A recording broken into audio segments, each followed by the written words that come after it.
sekelas Pulau Bali saja yang mohon maaf setiap hari orang kepatuhannya dalam sesaji lah, ibaratnya upakarti kalau istilah Jawa, itu saja kemarin itu sempat terjadi banjir angin puting beliung dan diterjang oleh badai ya. Ini kasus nyata lah.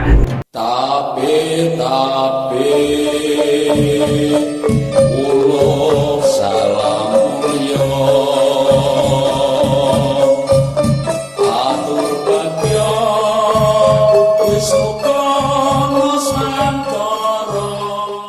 Hong wilahing jati nuhuni hajat-hajate leluhur Nusantara, tapi uluk salam mulia.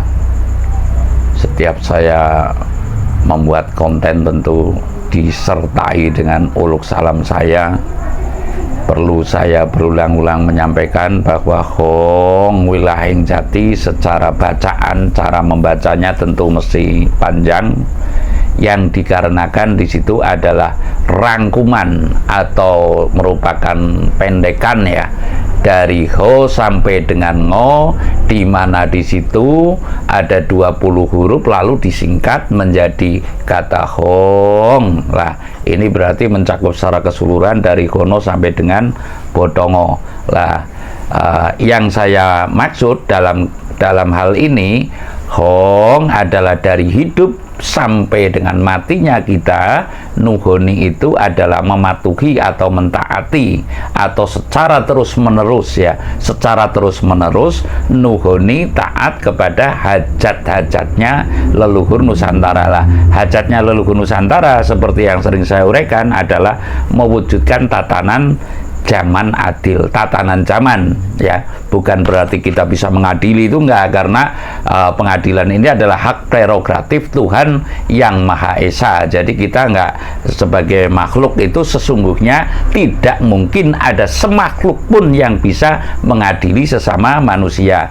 Dan lalu disertai dengan tabe uluk salam mulia. Tabe itu artinya adalah dengan mohon maaf yang semaaf-maafnya, dengan segala kerendahan hati, dengan siap saling menolong, bahu-membahu, menjunjung kemuliaan manusia lah. Ini sebagai urian setiap konten saya, tentu saya lantunkan yang demikian agar apa? Kita memahami secara seksama. Lah, kali ini saya sering mengkorek bahwasanya mengangkat topik hajat-hajate leluhur Nusantara.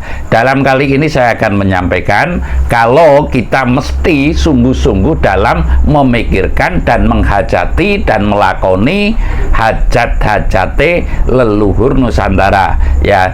Saya sering mengatakan bahwa adakah seseorang yang telah melantunkan kata-kata hajat-hajate leluhur Nusantara, bukan etika sombong, namun saya berdasarkan perjalanan spiritual saya mendapat uluk salam selama berpuluh-puluh tahun ini, yang perlu saya sampaikan kepada saudara-saudaraku yang mau saya sampaikan ya, yang mau menerima penyampaian saya yang saya maksud. Manakala tidak, ya tidak masalah. Hanya inilah uluk salam Nusantara yang sejati ya, yang dari A sampai dengan Z, bahwasanya kalau di sana itu ada assalamualaikum, kalau di sana itu ada salam, kalau di sana itu ada Om Swastiastu, kalau di sana itu ada Namo Buddhaya atau Sabe Sata Bhawantu Sukitata dan sebagainya. Kita pun punya uluk salam, di mana uluk salamnya dalam rangkaian panjangnya adalah Hong wilahing jati nuhoni hajat-hajate leluhur Nusantara, tabe uluk salam mulia.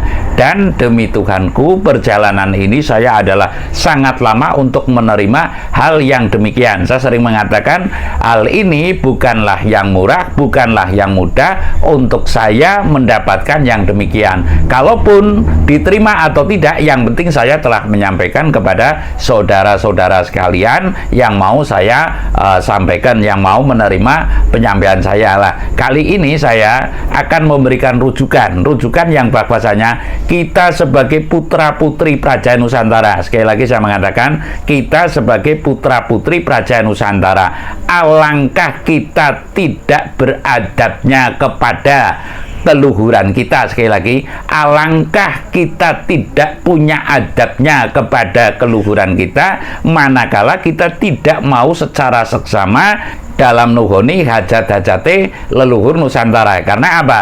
Leluhur Nusantara dari A sampai dengan Z, kalau dalam sejarahnya itu adalah Kutai Kartanegara, lalu ada Tarumanegara, ya, sampai sekarang seolah-olah belum ada kata uluk salam yang tepat, yang jelas secara maksimal.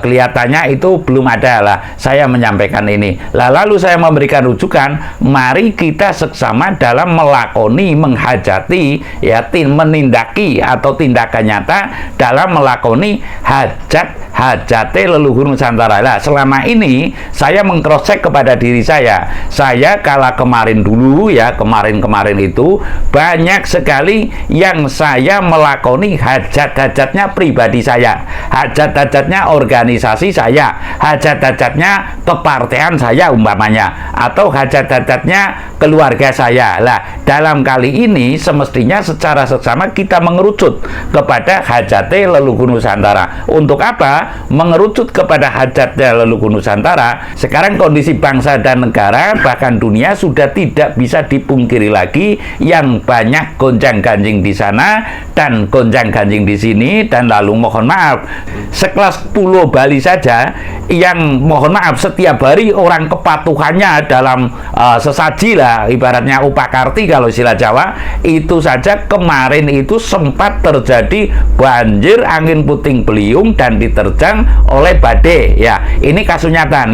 Pulau Bali yang sudah tidak kekurangan sesaji saja ini sudah seperti inilah, apalagi kita yang masih kadang-kadang mau melakoni hal-hal yang adat sifatnya kalah pengaruh oleh tetangga. Karena sekarang tidak bisa dibohongi lagi kalau bangsa ini telah diatur oleh bangsa lain, baik itu ekonominya, ideologinya, cara minumnya, cara berpikirnya, ya, itu telah diatur yang saya maksud oleh bangsa lain. Namun saat ini kita kurang menyadari persis, rasa-rasanya malah mohon maaf sok pinter, sok egois, sok segalanya, bahwa kita seolah-olah memikirkan diri pribadi, individualisme sekarang sudah merajalela. Lah, ini yang perlu kita cegah secara seksama untuk bagaimana bangsa ini kembali kepada etika dan estetika. Ya, sekali lagi, etika dan estetika, kembali kepada tata rasa sejahtera, kembali kepada tata rasa jiwa,